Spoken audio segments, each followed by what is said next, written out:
जय हिंद दोस्तों, जियो स्टडी के यूट्यूब चैनल में आप सभी का स्वागत है। मैं हूं आपका दोस्त, आपका मित्र पंकज कुशवाहा। जहां दोस्तों आज हम लोग करने वाले हैं जीके की 15 महत्वपूर्ण प्रश्न जो कि आपके एग्जाम में आने की बहुत ज्यादा संभावना है। तो चलिए बिना समय गवाए हुए दोस्तों आज की टॉप 15 प्रश्न को हम लोग देखते हैं। आपको कमेंट कर करके बताना है दोस्तों 15 प्रश्न में आपने कितना प्रश्नों का सही उत्तर दिया। तो चलिए शुरू करते हैं आज के पहले प्रश्न से। ध्यान दीजिएगा, आज की जो पहली प्रश्न है दोस्तों आपके स्क्रीन पे आ चुके हैं, ध्यान से इसको देखिए।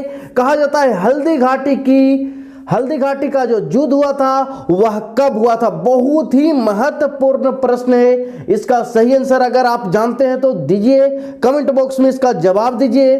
तो हम बताते हैं, बहुत सारे विद्यार्थी इसका सही उत्तर दे चुके हैं दोस्तों। क्या होगा? 1576। ठीक है, चलिए नेक्स्ट क्वेश्चन की तरफ बढ़ते हैं। ध्यान दीजिएगा, आज की दूसरी नंबर प्रश्न जो कि बहुत ही महत्वपूर्ण प्रश्न है दोस्तों। इस प्रश्न में बोला जा रहा है क्या कि सुपरसोनिक क्रूज मिसाइल, ध्यान से क्वेश्चन सुनिएगा, सुपरसोनिक क्रूज मिसाइल निम्नलिखित में से कौन सा है? आपके पास 4 ऑप्शन है, आकाश, नाग, ब्रह्मोस या अग्नि। तो देखो यहां पे समझना है सुपरसोनिक क्रूज। अब क्रूज जैसा ही आपको लग गया दोस्तों क्रूज मिसाइल, इसका मतलब समझना है क्या? ब्रह्मोस होगा। ऑप्शन इसका सी हो जाएगा, क्योंकि यह क्या करता है? पोत को, जो पानी का जहाज होता है उसको ध्वस्त कर देता है दोस्तों। ठीक है, नाग जो होता है वह टैंक रोधी मिसाइल है। तो आपको यह प्रश्न भी याद रखना है, नाग कैसी मिसाइल है? तो नाग जो है टैंक रोधी मिसाइल है। इसको दागो और भूल जाओ के नाम से भी जानते हैं। किसको?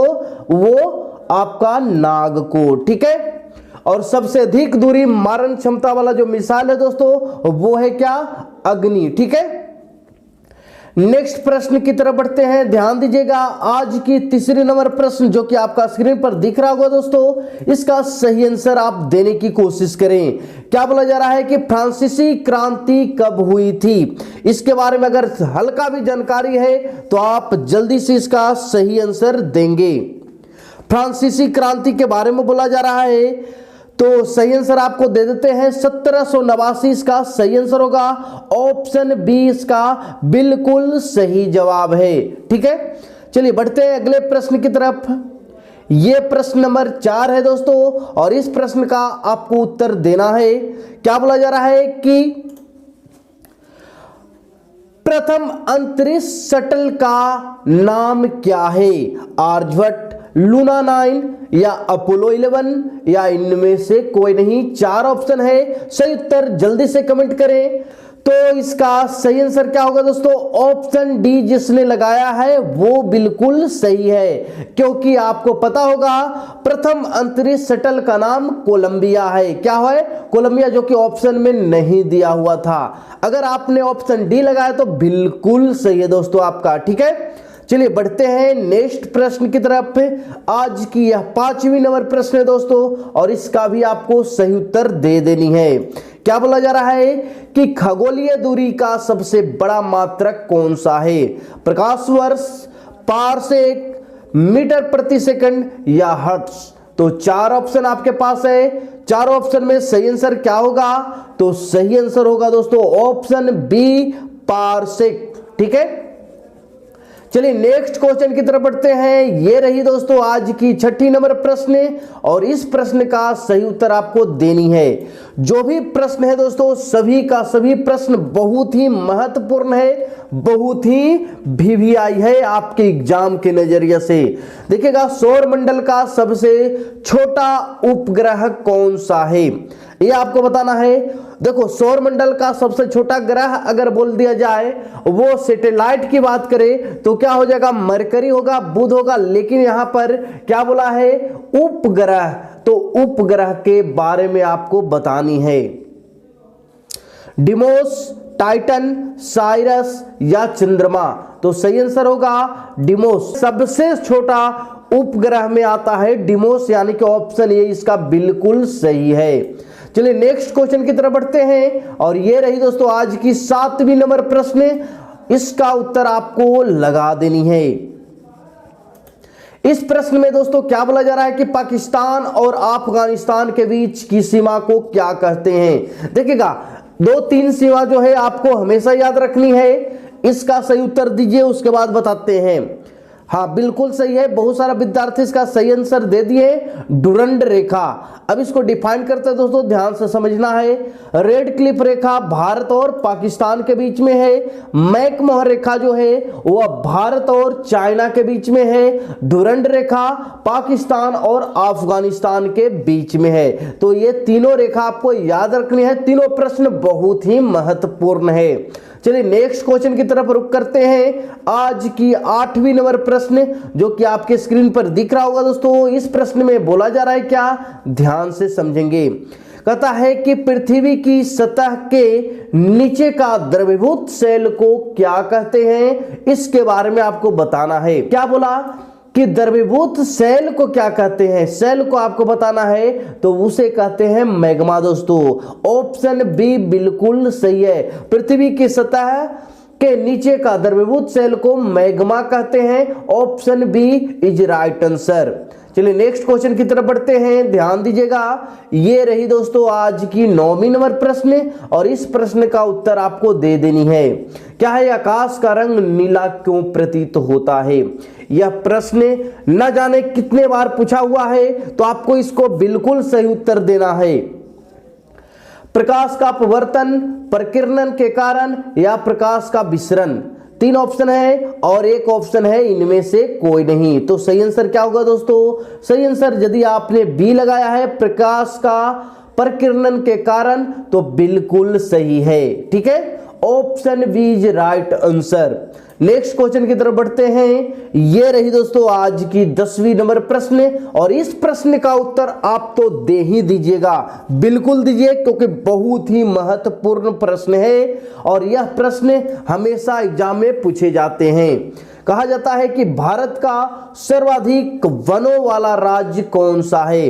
देखिएगा सर्वाधिक बोला जा रहा है दोस्तों, तो सर्वाधिक सबसे अधिक कहां पे वन होती है उसके बारे में बताना है। तो सही आंसर होगा ऑप्शन डी। ठीक है, option D is right answer. सबसे ज्यादा जो वन है वह मध्य प्रदेश में है, लेकिन सबसे कम अगर पूछे दोस्तों कि सबसे कम वन भारत के किस राज्य में है, तो वो होगा हरियाणा। ठीक है, सबसे कम हरियाणा और सबसे अधिक कहां पे, तो मध्य प्रदेश। ठीक है, क्लियर हुआ। चलिए नेक्स्ट क्वेश्चन की तरफ रुख करते हैं दोस्तों। ये रही आज की 11 नंबर प्रश्न और इस प्रश्न को आपको बना देनी है। इस प्रश्न में बोला जा रहा है कि सूर्य के सबसे निकटतम स्थित ग्रह कौन सा है, इसके बारे में बोला जा रहा है। सही आंसर आपको लगाना है। सूर्य के सबसे निकटतम ग्रह के बारे में, प्लैनेट के बारे में बोला जा रहा है दोस्तों, तो सही आंसर लगाएंगे। प्लैनेट कौन सा है जो कि सूर्य का सबसे नजदीक है। यह भी प्रश्न बहुत बार एग्जाम में पूछा गया है और इसका सही आंसर होगा मरकरी यानी कि बुध। ठीक है, option B is right answer. Next question की तरफ बढ़ते हैं। ये रही दोस्तों आज की 12 नंबर प्रश्न और यह प्रश्न भी बहुत ज्यादा महत्वपूर्ण है। इस प्रश्न में बोला जा रहा है दोस्तों क्या, कि सूर्य में ऊर्जा का स्रोत क्या है। सूर्य जो है वह वहां से प्रकाश आने का कारण क्या है दोस्तों, उसमें ऊर्जा होने का कारण क्या है। नाभिकीय विखंडन, नाभिकीय संलयन, प्रकाश मंडल या इनमें से कोई नहीं। तो इसका सही आंसर जो भी विद्यार्थी ऑप्शन बी लगाए हैं तो बिल्कुल सही है। नाभिकीय विखंडन के कारण ही सूर्य में ऊर्जा उत्पन्न होती है। चलिए नेक्स्ट क्वेश्चन की तरफ रुख करते हैं दोस्तों। ये रही आज की 13 नंबर प्रश्न और इस प्रश्न का सही उत्तर आपको दे देनी है। इस प्रश्न में बोला जा रहा है दोस्तों क्या, कि निम्नलिखित में से कौन सा राज्य कर्क रेखा पर स्थित नहीं है।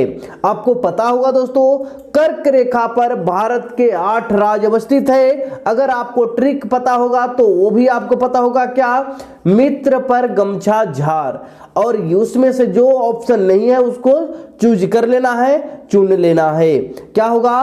तेलंगाना इज राइट आंसर, क्योंकि तेलंगाना राज्य में कर्क रेखा नहीं गुजरी है। बाकी मध्य प्रदेश में भी है, त्रिपुरा में भी है और छत्तीसगढ़ में भी है। ठीक है, क्लियर हो रहे हैं? चलिए नेक्स्ट क्वेश्चन की तरफ बढ़ते हैं दोस्तों। ये रही आज की 14 नंबर प्रश्न और इस प्रश्न का भी आपको उत्तर दे देनी है। कहा जा रहा है कि भारत के सबसे नवीनतम पर्वत शिखर कौन सा है। अब आपको जाननी है, नवीनतम का मतलब होता है नया, तो सबसे नया पर्वत शिखर का नाम बताइए। क्या होगा? तो सही आंसर होगा Himalaya. Option C is right answer. आपको याद रखनी है, अगर नवीनतम बोला जाए दोस्तों तो वो हिमालय होगा, नवीनतम यानी कि नया। और सबसे पुराना का नाम बोले तो पुराना में आपको क्या बताना है? तो पुराना में आपको अरावली बताना है। ठीक है, क्लियर हुए यहां तक? चलिए नेक्स्ट क्वेश्चन की तरफ रुख करते हैं। ये रही आज की 15 नंबर प्रश्न। इस प्रश्न का सही उत्तर दीजिए और आपको बहुत ही शानदार सेशन की समाप्ति होगी। चलिए देखिएगा, कहा जाता है गांधी इरविन समझौता कब हुआ था, इसके बारे में बतानी है। तो गांधी इरविन समझौता कब हुआ था दोस्तों, जल्दी से बताइएगा। इसका सही उत्तर होगा ऑप्शन डी 1931 ईस्वी को। ये थी आज की 15 जीके का प्रश्न। आशा करते होंगे दोस्तों 15 में आपने 13 बना ही दिया होगा, क्योंकि आपको पता है आर्मी का सिलेबस बहुत ही आसान होता है लेकिन इसका कटअप भी हाई जाता है। तो आपको 15 में 13 प्रश्न का सही उत्तर दिए होंगे, तो आपकी तैयारी बहुत ही अच्छी है। अगर आपने नहीं दिया है दोस्तों तो आपको थोड़ा सा और मेहनत बढ़ाने की जरूरत है। चलिए मुलाकात करेंगे दोस्तों अगले वीडियो में, तब तक हमें इजाजत दीजिए। जय हिंद, जय भारत।